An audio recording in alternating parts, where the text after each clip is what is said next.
El simposio de ahora es sobre presbicia. Vamos a tener el doctor Juan Guillermo Ortega, Miguel Ibáñez y Marco Antonio Cantero, grandes amigos de la casa, acá de Oftalmo Córdoba. Como panelista va a estar el doctor Luis Escaf, Ángel Barroso, y no sé quién más está, y el doctor Tiziano Biovelina. Adelante Juan Guillermo Ortega, él nos va a hablar de lentes EDOF en córneas anormales, indicaciones y resultados. Vale, muy bien. Bueno, esencialmente el propósito de esta presentación es mostrarles cómo me funcionan a mí los lentes EDOF en pacientes que veo con córneas alteradas en diferentes situaciones. Opté por hacerlo con lentes Vivity, no porque no haya puesto de otro tipo de lente EDOF, sino que me parece que en términos de presentación es más sensato utilizar el mismo lente en diferentes situaciones y ver cómo se comportó. De manera que quede muy claro que no tengo ningún interés comercial ni nada parecido con Vivity. En fin. Entonces, básicamente el objetivo es evaluar resultados visuales y de calidad visual al usar lentes Vivity en pacientes con alteraciones corneales significativas, particularmente queratotomía radial, así que hipermetrópico o miópico, queratocono, queratoplastias penetrantes o lamelares y distrofias corneales. No voy a hablar mucho del lente, no es el propósito de esta charla, tenemos un montón de información. Esencialmente el lente EDOF surge como una alternativa en pacientes que tienen este tipo de córneas particularmente alteradas, porque tiene una mínima cantidad de efectos fóticos, los tiene, pero no tantos como los lentes difractivos biotrifocales. Tiene unos rangos de enfoque relativamente amplios, una buena tolerancia al desenfoque. Sabemos claramente que la miopía mejora el desempeño visual en visión cercana y particularmente son lentes que tienen la posibilidad de ser implantados como tóricos. Básicamente, lo fundamental en este tipo de análisis de pacientes es la estrategia de cálculo en pacientes con este tipo de córneas irregulares. Entonces yo me digo que mi estrategia es básicamente buscar miopía consistentemente, una miopía baja alrededor de 0.50, 0.75 en el postoperatorio y utilizo las herramientas que tengo a la mano. Utilizo el Pentacam sistemáticamente, el OPD3, hago biometría sistemáticamente con el IOLMaster 700. El cálculo lo hago con las fórmulas que hay para pacientes con córneas alteradas, particularmente el Barrett-Trucca, la suite de Haigis, el Panacea y Kane. Esas son las 4 fórmulas que utilizo consistentemente. Siempre recuento endotelial, siempre OCT de mácula y siempre planteo para mí y para el paciente la posibilidad de hacer retoques con Excimer en el postoperatorio de acuerdo con el espesor de la córnea para mejorar todavía más la calidad visual, como hablamos en la charla anterior. En casos muy complejos me ayudo del hora intraoperatorio, como veremos enseguida. Este es el primer paciente, es una mujer de 64 años que tuvo queratotomía radial en Bogotá en el año 1986 y le hicieron un retoque en la misma ciudad en el 2004. La paciente viene consultando conmigo porque está harta con las gafas, porque no ve con ninguna gafa en particular. Esencialmente la visión mejor corregida es 20/60 y para cerca logra solamente J4 con un +7. O sea, se pone una gafa de +4 y otra de +3 encima y con eso logra J4. La longitud axial, como es lógico, tenía miopía, es larga, 26.36, unas queratometrías muy planas, 35 por 36, un cilindro pequeño, afortunadamente en la córnea, la refracción mostraba una hipermetropía de 2,50, un cilindro de 1,50 y de acuerdo con esta historia decidí hacer una FACO con anestesia tópica y hora. Aquí tienen ustedes el OPD de la paciente que muestra un aplanamiento desplazado en sentido inferior, que es lo habitual en los pacientes de queratotomía radial, que por efectos de biomecánica generalmente la zona plana se va un poquitico excéntrica al eje visual. Básicamente lo que tenemos ahí pues es una paciente que tiene, como les decía, una hipermetropía y un astigmatismo no muy severos, pero una muy mala calidad visual. Aquí interesa el análisis del cilindro. Miren ustedes que el cilindro total de la paciente era 2.75, teniendo el interno en 3.24 y el corneal en 1.52 por 62 grados. El Pentacam mostraba esencialmente lo mismo, un aplanamiento relativamente central dentro de la córnea, una córnea muy curva en la periferia y poco más, poco menos. El aplanamiento típico de la queratotomía radial en cara anterior y cara posterior en el Pentacam. El EKR muy disperso, como se dan cuenta allí, y la sensibilidad de contraste claramente comprometida. Esta es la imagen de la córnea de esta paciente. Las incisiones radiales no son tan bonitas como uno se imagina. Ven ustedes que la temporal describe una elíptica por ahí que no es propiamente una buena señal para el futuro de la visión del ojo.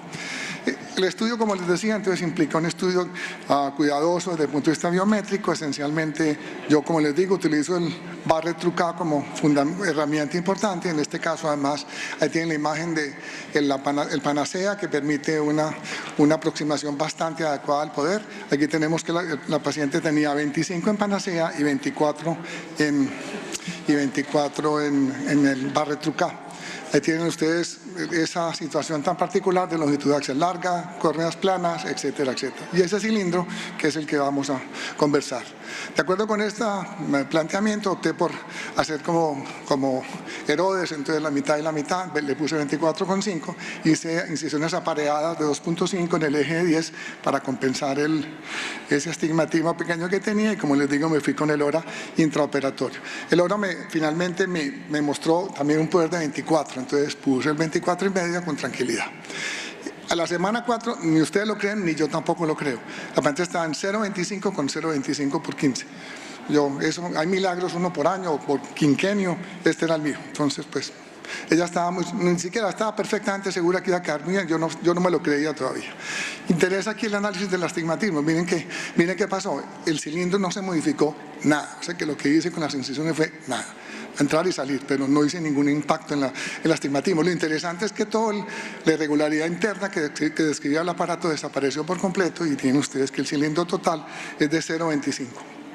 Esta es la evolución posoperatoria, una paciente muy contenta con su cirugía, en 20/30 sin corrección, J2, sin halos ni fenómenos fóticos nocturnos, y muy contenta, sigue muy contenta, somos buenos amigos.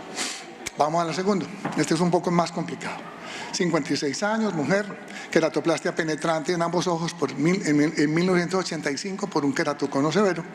Le hicieron una segunda queratoplastia en el año 92 y vino conmigo posteriormente. Estábamos en el furor del LASIK, tenía un astigmatismo miópico importante y yo le hice una LASIK en ese ojo, en esos ojos que no funcionó muy bien, una hipocorrección muy importante, y para complicar la vida más todavía tuvo un desprendimiento de retina en el año 2013. Le hicieron vitrectomía posterior y endoláser y gas.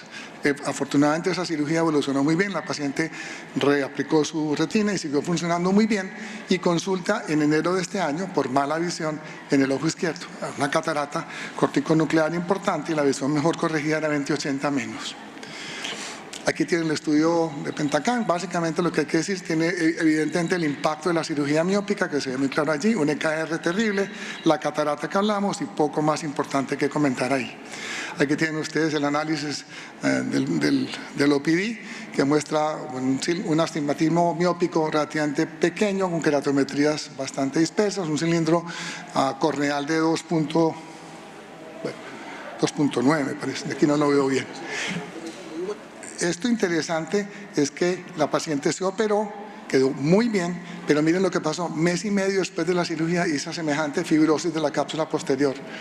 En este caso, ayudada pues con la retinóloga amiga mía, le pedí que me revisara muy bien esa retina y procedí a hacer la capsulotomía, afortunadamente sin ninguna complicación adicional, y esto quedó pues muy bien. Bueno. Aquí tienen ustedes el recuento endotelial de la paciente. A la izquierda está el preoperatorio, a la izquierda el postoperatorio, una cirugía afortunadamente sin muchos costos endoteliales. Y finalmente este es el resultado final visual, menos 1,75 con menos 1,25 por 47, la paciente está feliz con su visión, funciona muy bien, le pusimos un lente de contacto hipocorregido para bajarla a menos 0,50 y pues se siente muy contenta con su situación. Este es otro paciente, 44 años, un diseñador gráfico, usuario intenso de computador, queratocono en ambos ojos, diagnosticado desde los 17 años, nunca utilizó lentes de contacto ni nada, no los toleraba, y viene notando que en los últimos 6 meses ve cada vez más mal. Esencialmente lo que yo encuentro son unas cataratas subcapsulares posteriores. Llamativamente, a pesar del queratocono y la catarata, también ustedes el EKR, que está bastante bien. Esencialmente es un queratocono no muy severo. Aquí está la nota operatoria con las cataratas, la imagen de retroiluminación y los lentes que pusimos, unos lentes bivitóricos, y pues este es el postoperatorio que muestra, que me parece pues muy interesante, que muestra una miopía residual de -1 y -0,50, con un resultado muy satisfactorio para él. El paciente se siente sumamente bien.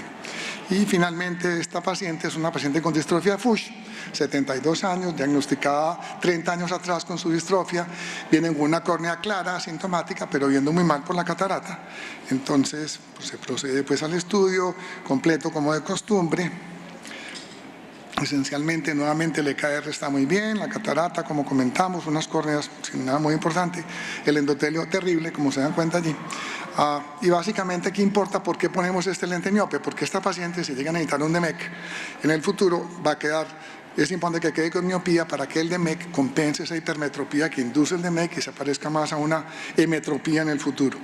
Aquí están los exámenes pues, preoperatorios de la paciente. Básicamente, postoperatorio, -0,75 en ambos ojos. La paciente le fue muy bien, la córnea no se descompensó, sigue muy contenta, muy tranquila. Y actualmente sus visiones son 20-40 y 20-50. Tiene un poco de velos vitreos en el ojo izquierdo que la molestan, pero es una mujer afortunadamente tranquila. Y pues poco más que decir en ese sentido. En resumen, los lentes EDOF se comportan bien en ojos con córneas irregulares. Claramente los resultados visuales y de percepción de calidad visual son satisfactorios. Lo que es importante es el reto completo, es el cálculo del lente intraocular. De manera que probablemente, en mi opinión, esos pacientes disfrutan mucho más un escenario postoperatorio en miopía leve.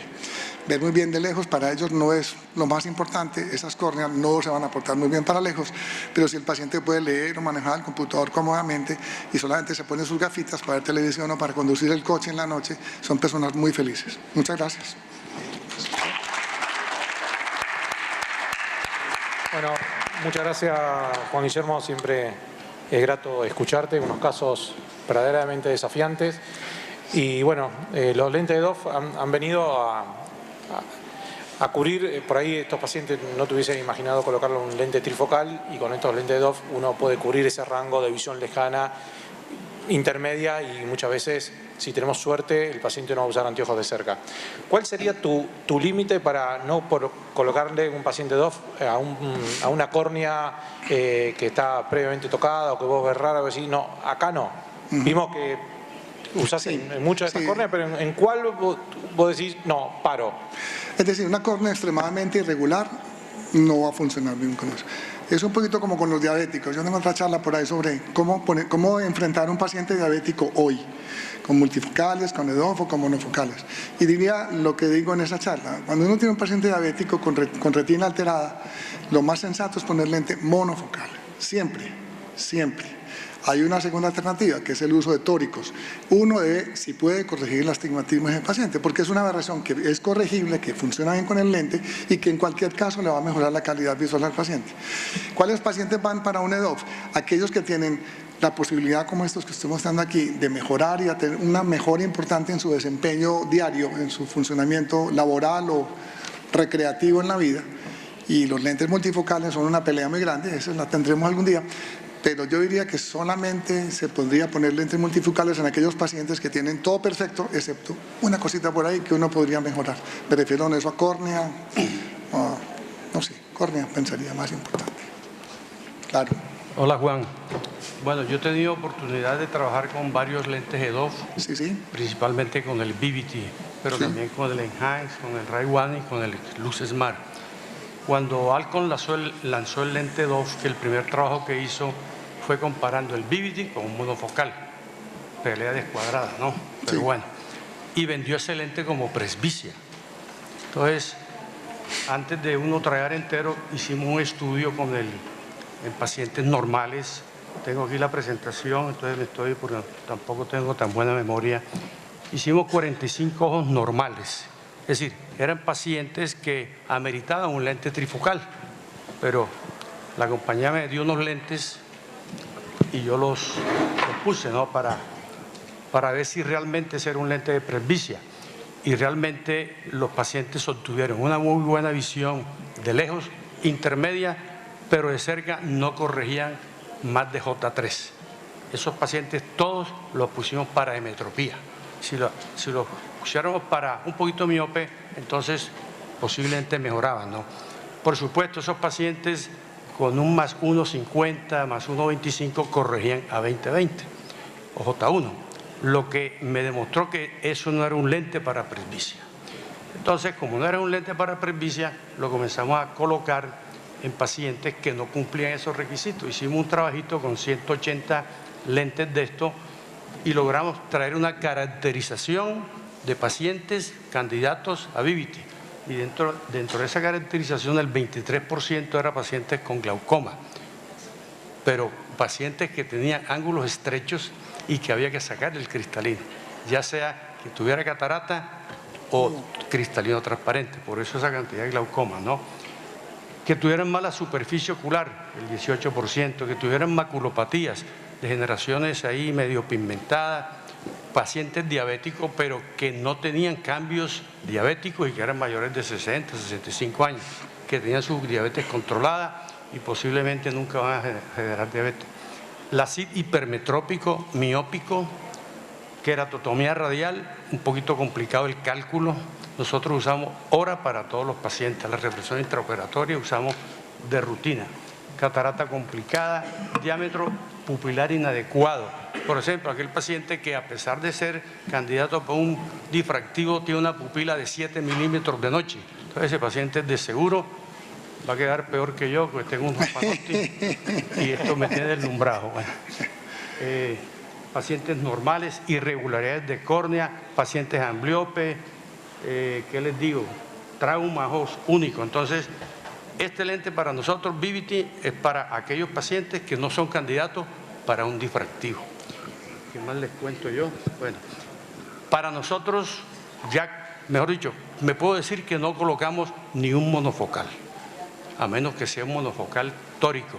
Aquel paciente que no es candidato para un lente trifocal, nos vamos por un EDOF en este momento y realmente la experiencia ha sido buena.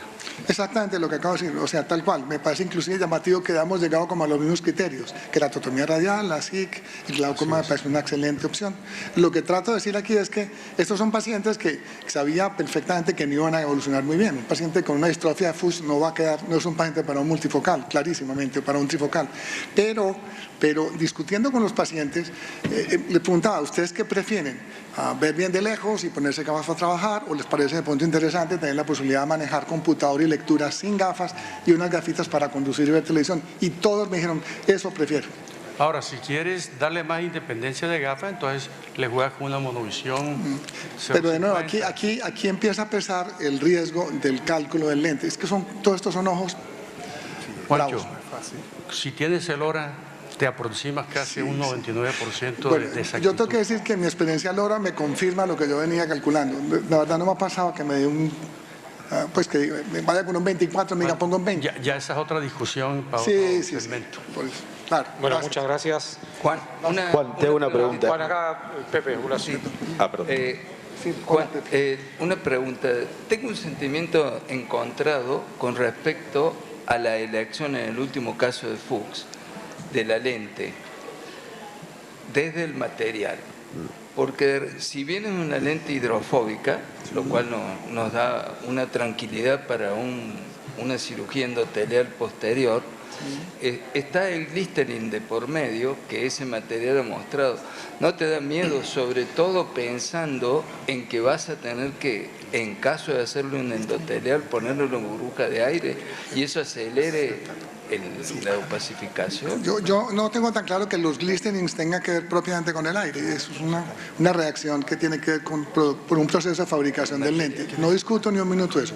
Me parece que ese argumento es absolutamente válido. Pero dentro de lo que tenemos hoy en día, los lentes acrílicos hidrofóbicos son los que mejor se comportan en el evento que hay que hacer algo más. Yo diría que aquí, pues, escogí de lo que había, lo que me pareció menos problemático. Entiendo perfectamente la limitación y ella también lo tiene claro. Igual, eventualmente, estábamos hablando más temprano, una persona de WEC y eventualmente esa paciente sin hacerle un injerto de endotelio salga adelante también. Entonces, es como que Y yo tengo esperando que lleguen las células endoteliales para inyectar. Yo soy un optimista, pues creo que llegarán y eventualmente todavía más fácil será que el proceso de recuperar a estos pacientes sin meter membranas, sin inducir aberraciones, sin tener rechazos, etcétera, etcétera. Bueno, muchas gracias, Juan.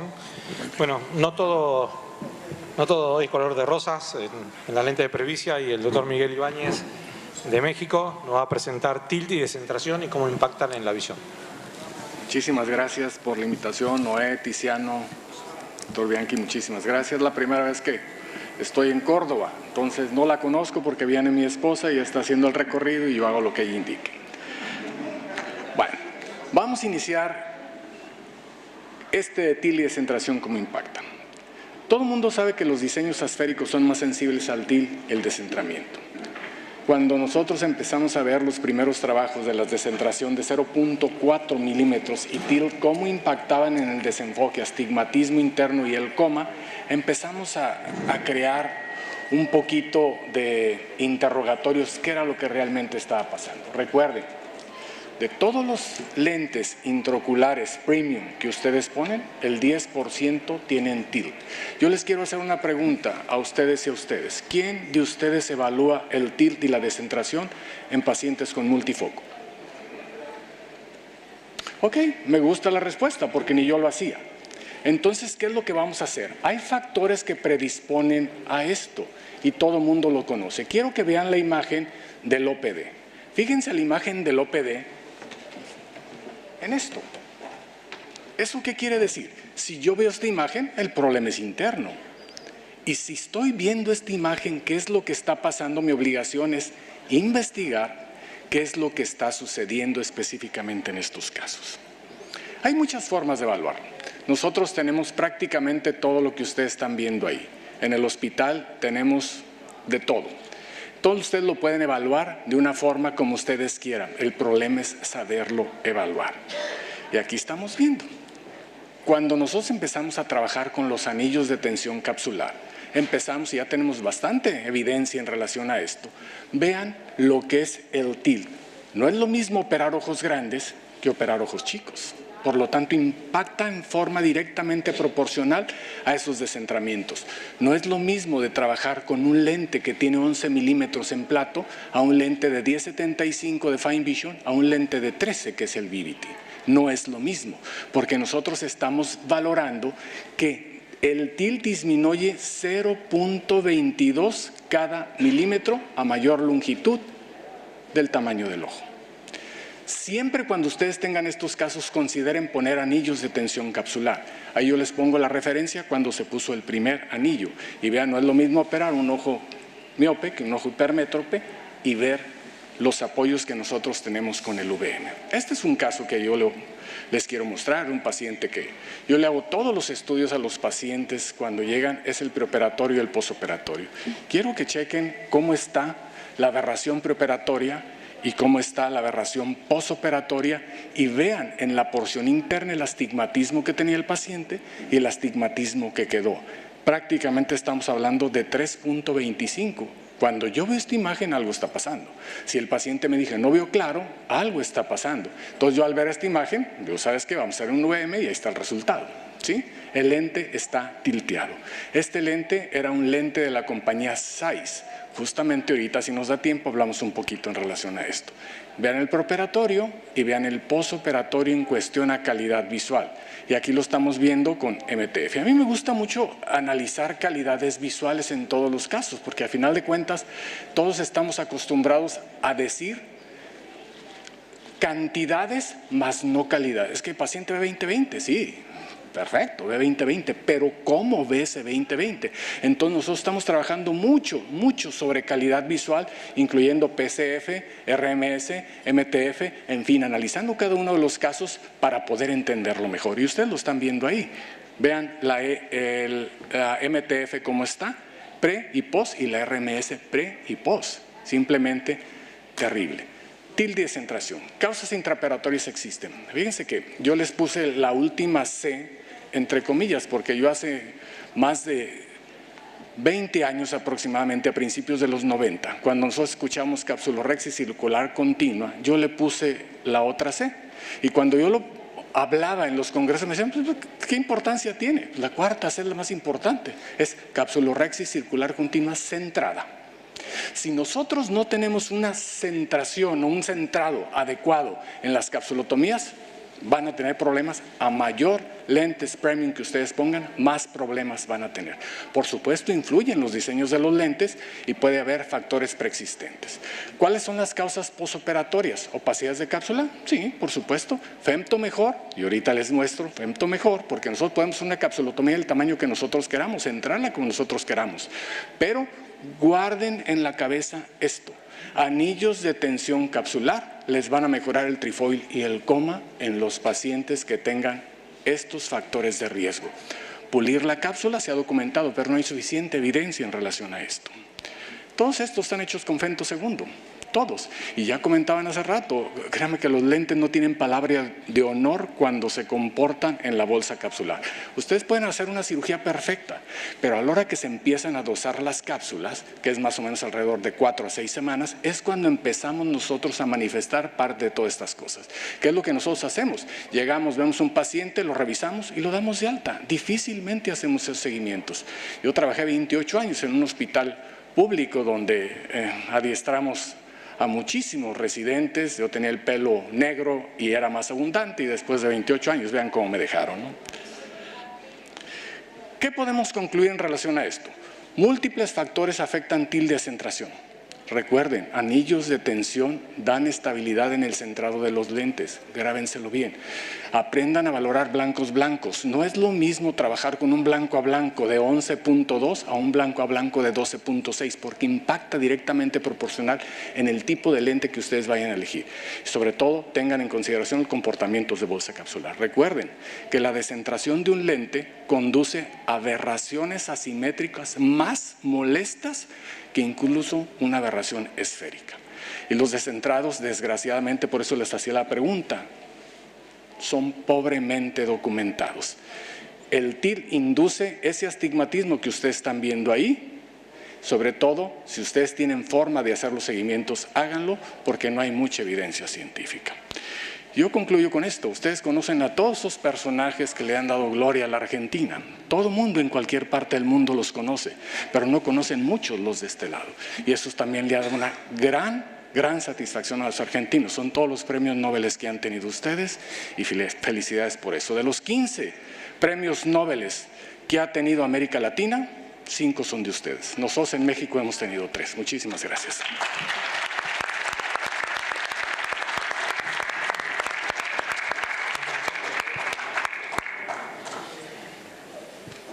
Muy bien, muchas gracias, Miguel. No sé si hay algún comentario de la mesa. Miguel, una pregunta. Sí. ¿Tú le haces seguimiento con OPD a los posoperados? Sí. A todos, ¿no? Sí. Ok. ¿Y te has llevado qué sorpresas, por ejemplo?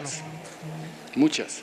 Es que el comportamiento, los lentes, incluso tengo un caso muy bonito de un paciente que también le pusieron un lente trifocal a Telisa y que hizo una adhesión a la cápsula y estaba tilteado. ¿Qué fue lo que pasó? Que el paciente estaba sumamente molesto. No era paciente mío, lo llevaron, lo encontramos, lo dilatamos y le dije, ¿sabes qué? Vamos a hacer una capsulotomía. En cuanto hicimos la capsulotomía y se liberó, algún día se los voy a presentar, la paciente dice, ¿sabes qué? Yo adoro a este médico. Y yo no era su médico. Yo no sé si a cuál adoraba, al otro a mí, pero le hicimos la capsulotomía y el resultado fue espectacular y se modificaron mucho las aberraciones incluso en ese paciente en forma inmediata. Bien, Miguel, la descentración que vos ves es posquirúrgica, ¿no? ¿Cuál es tu rutina del control de los pacientes para evaluar si empieza una contracción capsular que te puede generar un tilt? ¿Cómo vas evaluando a los pacientes en la rutina tuya y de la institución? Bueno, no, yo ya no trabajo en ninguna institución. Yo trabajo pura medicina privada actualmente. Entonces, nosotros citamos al paciente al otro día, yo le veo a la semana y yo lo cito a las 6 semanas. ¿Sí? Y como tengo una secretaria que es muy eficiente para eso, lo hacemos para fines de protocolizar todos los resultados que nosotros tenemos, ¿no? ¿De acuerdo? Perfecto, muchas gracias. Bueno, vamos a seguir también con otro mexicano de pura cepa, el doctor Marco Antonio Cantero, con complicaciones en lentes multifocales. Bienvenido, Marco, es un honor tenerte acá en Oftalmo Córdoba. Muchas gracias, Noé. Quiero agradecer a los hermanos Jovelina, al doctor Germán Bianchi y a ti, Noé Rivero, por haberme invitado. Realmente estoy muy contento de estar aquí con ustedes en Oftalmo Córdoba. Tuve la oportunidad de participar el año pasado en el virtual que hicieron y estoy realmente gratamente sorprendido. Es un honor estar con ustedes. Ando un poquito aterrado, porque durante toda esta mañana hemos visto muchas indicaciones y todo lo que se necesita para implantar un lente multifocal, y hay que hacer muy buenas cirugías y tienes que conocer aberraciones y tienes que hacer 1000 estudios para que las cosas salgan bien, y tienes que saber hacer llamanes y tienes que saber hacer muchísimas cosas, y la preocupación ahora ya no es para mí porque yo ya estoy viejo, es para los jóvenes que están por ahí atrás, que están entrenando todo lo que deben aprender ahora para llevar este barco a un buen puerto. Y entonces, si hacemos un enfoque de cómo debemos seleccionar un lente intraocular premium, 3 son los ejes sobre los que debemos de girar. 1 es la selección del paciente, 2 es la selección del lente premium apropiado, ya vimos que hay una plataforma impresionante, y 3 es hacer una cirugía sin complicaciones. Entonces, hablaban hace un rato sobre la cuidadosa selección del paciente, hacer un examen oftalmológico completo, hacer estudios oculares especiales, desde el OCT hasta campos visuales y muchísimos. Hemos dejado pasar un poco de lado la psicología del paciente. También tenemos que escoger la plataforma. Hoy vemos muchísimas plataformas de lentes. Pero también otra cosa que es importante es hacer una cirugía perfecta. Si hacemos una rigurosa selección, pero lo que es una rigurosa selección, seguramente no tendremos tantos problemas. Y siempre nos están recordando en los congresos, como ahorita, hay que poner un lente premium en ambos ojos, no pongas uno de una plataforma de una en una y en otro, que tu ojo sea lo menos aberrado, cuida los ángulos alfa, kappa, la cuerda mu, centra bien el lío, ve el tilt, haz una cirugía perfecta. Entonces, si hacemos una buena selección de paciente, seguramente tenemos buenos resultados, una buena selección de lentes, veremos un buen resultado. Pero, ¿qué pasa si la cirugía se complica? ¿Qué es lo que va a pasar? Y yo les voy a presentar 2 casos que tuvimos, en los cuales la realidad es de que mi entrenamiento en Yamane era bastante malo. Una paciente de 82 años de edad, con antecedentes negados, que viene para cirugía de catarata porque se quiere quitar los lentes y quiere independencia de los lentes, ella todavía conduce. Entonces, pues nos hacemos una evaluación preparatoria. Esta es la data de la paciente. Tiene una catarata, un segmento anterior muy bien, no tenemos ningún problema. Hacemos todos los estudios que ustedes nos han mandado, desde una topografía, un OCT, el OCT de nervio óptico, los campos visuales, todo se lo hacemos a la paciente. Entonces, todo pues está dentro de lo aceptable. Esta es la topografía de la paciente. Entonces, pues es un caso fácil, todo bajo control, sin ningún problema. Se hace cirugía de los 2 ojos sin complicaciones. ¿Dónde está la complicación? Pues no había, realmente la paciente a la semana feliz, éxito quirúrgico, 20-25 lejos, 20-32 de media, 20-20 en ambos ojos. Buen resultado. Nosotros, como hacemos, como dice el doctor Ibáñez, nosotros a nuestros pacientes los citamos un año después para ver cómo está la data. Entonces, al año vemos que el ojo derecho ya no está viendo lo que antes veía. Hoy ve 20-50, 20-100, 20-32. ¿Ese es un éxito quirúrgico? Nos preguntamos, pero la paciente está feliz. Nosotros, obviamente, que entramos en pánico, la operamos para que viera 20-20, 20-20, 20-20. Entonces, la revisamos. ¿Observan algo anormal ahí? Sí, simple y sencillamente que se desplazó el lente porque se contrajo la cápsula. Y entonces, ¿qué hacemos? La paciente quiere ver bien lejos, cerca, intermedio. Pero resulta que ahora, ¿qué le damos? ¿Cambiamos el lente?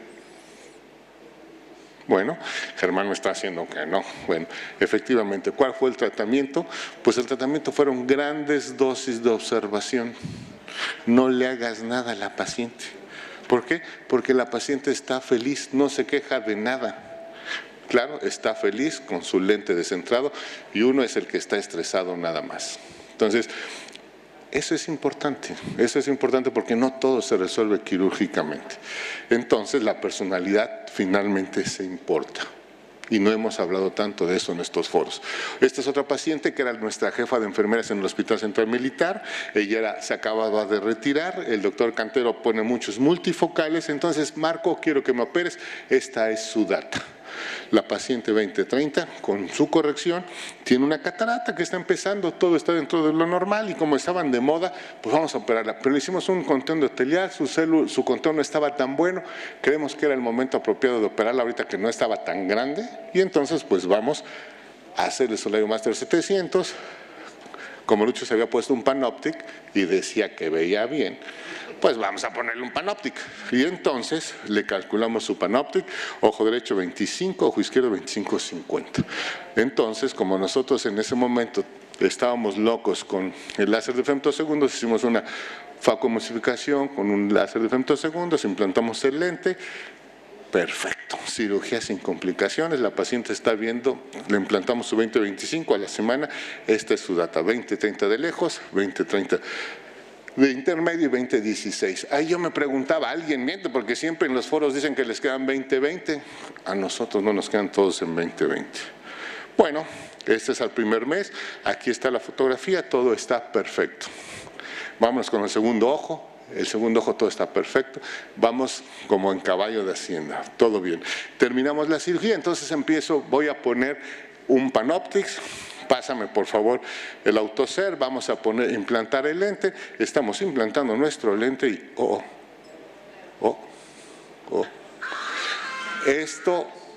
esto me sucede en el segundo ojo. ¿Qué sucedió? El lente se rompió cuando pasó el Autocert, pasó por encima, aplastó la óptica y sucedió esto. ¿Y ahora qué hago? A ver, pásame por favor, vamos a explantarlo y vamos a cambiarlo. Doctor, no tenemos ese poder ni ese lente. Madre santa. Bueno, vamos a quitarlo y vamos a poner de cualquier otro. Doctor, los multifocales no crea que se dan en maceta. Bueno, vamos a explantarlo y vamos a poner un lente monofocal. ¿Está seguro? ¿Está viendo 20-20-20-20 con el otro? Bueno, vamos a vigilarlo y ¿sabes qué? Platicamos con la jefa y le decimos que se pasó y pues vamos a hacer esto. Y la verdad es de que sacarlo con 1500 células que tenía la paciente era un problema. Y esa es la data al día siguiente. Oiga, jefa, fíjese que se rompió el lente al pasar esto porque ella era la jefa de enfermeras del hospital. Dice, bueno, no te preocupes. Bueno, a la semana vemos y lo explantamos, ¿no? Consíganse el lente, por favor, ya tenemos el lente, doctor. Llegó a la semana, esta es la data de la paciente. Lo explantan al mes. A ver, dilátale la pupila porque algo está mal. Y ahí está el lente. Oye, ¿y cómo está su sensibilidad al contraste? Es el ojo derecho, este es el del ojo roto. Pues no está tan mal. Oye, ¿cómo está el OPD? Pues doctor, pues está bien. Pero el lente está roto. Pues sí, pero pues ahí están las imágenes retro y el lente está roto. Oye, ¿sabes que hay que cambiarte el lente? No, ¿será necesario? Pues no, la paciente no quiso que se les cambiara el lente. Y tiene buena agudeza visual. ¿Qué fue lo que pensamos que sucedió? Bueno, tratamos de entender que muy probablemente haya sido el ángulo kappa o el ángulo alfa. Yo quería esto y ahora tengo esto. Finalmente la paciente se negó, está con su buena visión y la paciente se refiere feliz. Nuevamente, el único que se siente mal soy yo. Entonces, la paciente dice, doctor, tiene usted unas manos maravillosas y cuando me dice eso yo así me veo. Lo que aprendí es que en ocasiones hacer menos es hacer más. ¿Cuál fue el éxito? ¿Por qué fue el ángulo kappa? No lo sé. ¿Fue el diámetro del anillo central? Tampoco lo sé. Si alguien de ustedes lo sabe, pues no sean mal onda, avísenme. En México hay un programa de la Rosa de Guadalupe que cuando las cosas se arreglan, aparece esto. Pues se arregló de alguna manera, ¿no? Entonces, pues lo único que me queda decirles es muchísimas gracias.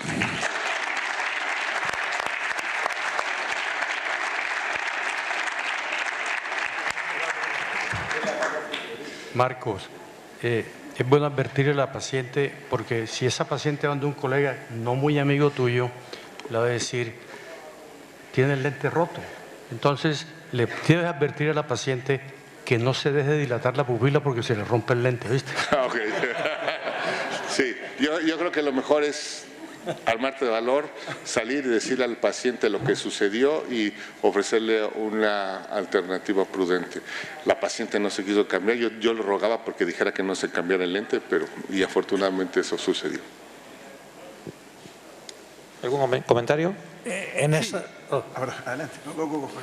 en esa charla es un ejemplo perfecto de diferencia entre conocimiento y sabiduría. Conocimiento podemos tener con libros o internet, pero sabiduría es una trascendencia que es muy buena porque enseña a todos, tanto jóvenes como más viejos también.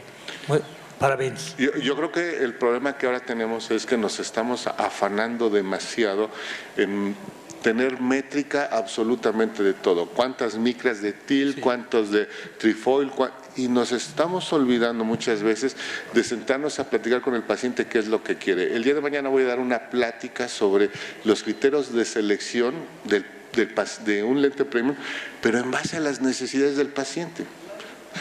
Usted tiene un ojo sin aberraciones, no tiene til, todo está perfecto. Le podemos quitar esa catarata que le estoy viendo y poner un lente multifocal. Pero doctor, yo nada más vengo porque tengo lagañas. Se nos olvida a veces. Y por eso también a mí me gusta hablar que no es la lente que es premium, porque las lentes, como lo vemos, son imperfectas. Premios debemos ser nosotros, los cirujanos, que superan las dificultades de las lentes y también seleccionan bien el paciente. El doctor Ibáñez está por acá, tiene una frase muy buena que dice que una cirugía premium le requiere un paciente premium, un lente premium, pero requiere un cirujano premium. Bien. Un bolsillo Sí. premium. Sí, Marco. Excelente las presentaciones y fíjate que tú estás demostrando, estos dos casos no fueron casualidad. A veces con toda esta tecnología podemos volvernos locos nosotros mismos, ¿no? Y a lo mejor algún cirujano ve lo que pasó con la cápsula, con el lente que se descentró y no, esto vamos a cambiarlo, vamos a moverlo, o con el lente roto vamos a cambiarlo porque eso va a pasar algo. Y no escuchamos la voz del paciente, ¿no? Entonces, si vemos algo que está pasando en los estudios postoperatorios, lo primero que preguntar al paciente es, ¿cómo ves? ¿Estás viendo bien? Oye, ¿cuántos años pasan los pacientes con una catarata en evolución viendo mal y no se quejan? Con una catarata. Un pequeño, dígame, cuando los residentes hacen las primeras capsulotomías con gel láser, que dejan aquellos lentes con 7.000 tiros de rayos láser y no pasa nada. Los pacientes no se dan cuenta. Entonces, el mensaje que está dando, sobre todo para los muchachos, para los colegas de información, es que a veces, lo dijiste, hacer menos es hacer más. Te felicito de verdad porque los casos, los dos, dejan muchísima enseñanza y creo que aprendimos todo. Gracias. Gracias. Gracias a todos. Una pequeña apreciación. Sí, doctor, lo escucho. Una pequeña apreciación. Yo siempre les comento, inclusive a mis médicos, que hay una agudeza visual por encima de 20/20 y es conforme. Por eso la primera pregunta que le tienes que preguntar al paciente es ¿cómo anda? Sí. Si te dice bien, agudeza visual conforme, sigamos para adelante porque es mejor que 20/20. Está muy bien. Nosotros le llamamos en México 20 happy. Tiene 20 happy. Sí, está muy bien. Así es. Esa es la lección. Sí, pero no hay que dejar de decirle que Sí. hubo algún problema, que el paciente lo sepa y se decide la resolución entre tanto el paciente y el médico, porque como dijo bien Lucho, si el paciente va a otro colega y le dice que hubo un problema, lo peor que uno puede perder con el paciente es la confianza. Así es. Y eso es muy importante. Por eso no hay que dejarlo dilatar. Bueno, felicitaciones, Marcos. Gracias, mi Al amable. doctor Reinhardt quiere opinar. Felicitaciones, realmente casos muy interesantes. Por ejemplo, trabajo en un hospital escuela. Si no saco de inmediato, entonces habría un problema con el paciente. El gerente general o director general pediría la asistencia de un abogado, etcétera. Este es un caso único realmente. Si son pacientes que están conformes, en mi práctica, inmediatamente yo reemplazaría las lentes de manera inmediata. Marco, hay otra cosa, ¿no? Ustedes aquí no tienen optómetras, nosotros sí tenemos optómetras, afortunadamente. ¿Qué es lo que pasa? Que uno le pone un lente trifocal o un EDOF a un paciente y va a otra óptica que no es el servicio de uno, y los optómetras acostumbrados que está operado de catarata, entonces de entrada le ponen un +2 o un +250 o un +3 de acuerdo a la edad de cerca. Le mandan a hacer las gafas, por supuesto, el paciente no ve bien, porque si tiene un lente trifocal y le pone un +2, entonces el paciente viene y dice, doctor, usted me operó mal, yo no veo con las gafas que me mandaron. Entonces hay que tener mucho cuidado de entrenar a la gente o saber uno dónde manda a sus pacientes operados, porque los optómetras y las máquinas, estas máquinas autorrefractómetros, no son muy confiables al momento de hacer una refracción. Entonces, mucho ojo con eso. Muchas gracias a todos. Bueno, muchas gracias, Marcos, nuevamente. La verdad que brillante tu ponencia. Vamos a ir en un ratito.